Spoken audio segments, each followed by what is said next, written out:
Welcome everyone to the GuideHub YouTube channel. Today for this video of GuideHub, I will be showing you how to block email address on Yahoo. So first of all, open a Google browser on your PC and then click open a new tab.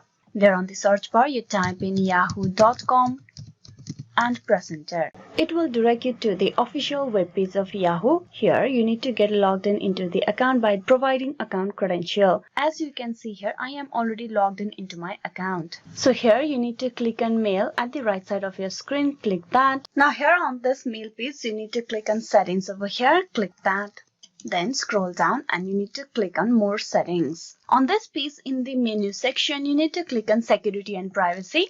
In the security and privacy, you will see the block address option where you need to click on add and you type in the email address that you want to block email in Yahoo. Type in that email address over here.